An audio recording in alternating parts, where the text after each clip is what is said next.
Welcome to the Explainer. Today, we're going to completely flip the script on how we look at industrial emissions. For the longest time, the conversation around air quality in the metals and mining industry, well, it's been framed purely as an environmental issue, right? Or maybe a public relations challenge. But we're going to dig into the hard data from the SASB Metals and Mining Sustainability Accounting Standard to uncover how an invisible environmental threat actually transforms into a highly tangible financial asset. We're going on a real journey here, from the microscopic pollutants pouring out of smokestacks straight down to the corporate bottom line. So what happens when the air you breathe becomes a financial liability? It's a pretty powerful hook, isn't it? When we think about mining and refining, we usually picture what's being pulled out of the ground, copper, iron ore, precious metals. But financial markets are increasingly looking at what goes up into the air during that extraction and refining process. If a company is just letting hazardous pollutants escape into the atmosphere, they aren't just harming the environment. They are generating massive, unrecorded liabilities on their balance sheet. Today, we're going to decode exactly how that happens, and more importantly, how the smartest companies out there are actually solving it. Okay, Section 1, the invisible threat. To really understand the financials here, we first have to grasp the physical reality of the metals and mining industry. We're talking about heavy-duty processes like extracting metals, producing ores, and especially smelting and refining. Smelting is this intensely rigorous process of applying extreme heat to ore just to extract a base metal. And while these processes absolutely give us the building blocks of the modern world, they generate very specific, localized threats.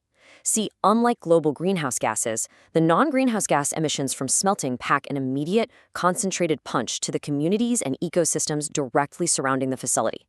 This isn't some abstract global problem, it's a localized impact. And from a business perspective, a local impact means immediate, local regulatory scrutiny. Moving on to Section 2, defining the heavy hitters. Now, whether you're an investor, an analyst, or an operations manager, you know the golden rule. You can't manage what you don't measure. So what exactly are these localized invisible threats?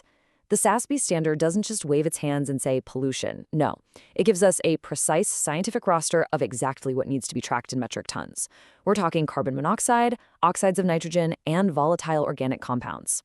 But depending on the specific metal being processed, the standard specifically calls out uncaptured sulfur dioxide, lead, and mercury as some of the absolute critical heavy hitters.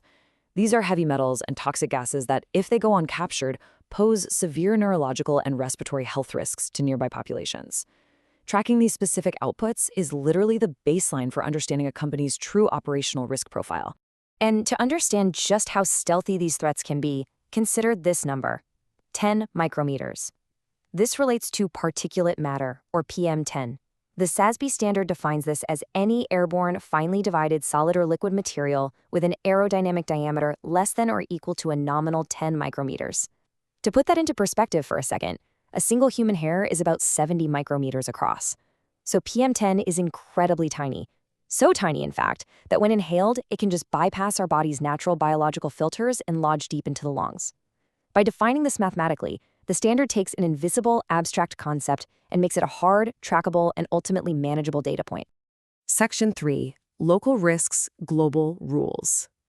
All right, so we've established the physical science of these microscopic pollutants, but how does that actually translate into a business challenge? Well, the financial effects resulting from these air emissions are definitely not standard across the board. They vary heavily depending on the specific location of the operations and the applicable air emissions regulations there. Think about it. If a company has a smelting facility in a jurisdiction with incredibly strict clean air laws, a localized emission of lead or sulfur dioxide immediately triggers massive compliance hurdles. We're talking huge fines or even operational shutdowns. If they happen to be in a looser jurisdiction today, the overarching risk is that regulations are just going to tighten up tomorrow. A local health hazard is essentially a variable compliance hurdle, and let me tell you, investors absolutely hate unquantifiable variables. Section 4, the financial ripple effect.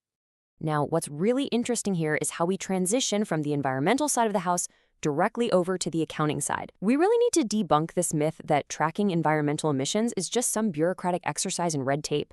It's actually a fundamental driver of operational cash flow and capital allocation. Let's contrast the two distinct paths a mining entity can take. The path of inaction, meaning leaving pollutants like sulfur dioxide or mercury completely unmanaged, creates intense regulatory risk, and that means higher costs from fines, litigation, and lost revenue if a facility is forced to shut down.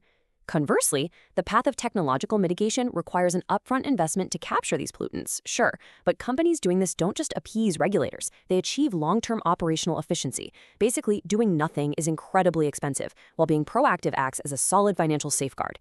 Section 5. Tech and Process Improvements. Up until now, we've talked a whole lot about the problem. The invisible pollutants, the strict rules, the financial risks. Now let's pivot to the solve phase. I want to read this exact quote directly from the SASB Metals and Mining Standard, because it really is the linchpin of this entire topic. It says, active management of the issue through technological and process improvements could allow entities to limit the effects of increasingly stringent air quality regulations. The absolute key phrase you need to take away here is active management. This isn't about passively crossing your fingers and hoping regulations don't catch up to you. It's about actively installing scrubbers, refining smelting techniques, and upgrading your tech so your facility runs even cleaner than the law requires. That is the true bridge to financial safety. Section 6. Breathing easier, saving money. This is the part where the environmental standard and the corporate balance sheet officially become best friends. For metals and mining companies, managing these non-greenhouse gas emissions should absolutely not be viewed as a penalty or a sunk cost. When executed correctly, it's a brilliant, forward-looking business strategy. Let's walk step by step through how this cause and effect chain actually works. It all starts at step 1, deploying tech and process improvements. You make that capital investment up front. This leads directly to step 2. You successfully capture those hazardous pollutants, like the PM10, the SOx, the lead, before they ever even leave the smokestack. And because nothing is leaving the smokestack, you effortlessly hit step 3. You limit the effects of strict regulations. Local authorities can pass whatever strict air quality laws they want, but you're already compliant, and that perfectly insulates your operations, naturally leading to step 4, achieving a lower cost structure. No shutdowns, no fines, just highly efficient operations. Environmental responsibility has literally engineered a more profitable business model over time. So, as we wrap up, I'll leave you to ponder this final question. In the modern mining industry, is clean air the ultimate competitive advantage? As we've seen, these microscopic, highly localized pollutants go from being severe community health hazards to massive regulatory risks. But more importantly, we've learned how actively managing them transforms into a leaner, far more resilient business. By really understanding these exact metrics, from the 10 micrometers of PM10 down to the metric tons of sulfur dioxide, you now have a clear lens to see exactly which companies are truly built for the future. Thanks so much for joining me on this explainer, and remember to always keep looking beyond the surface.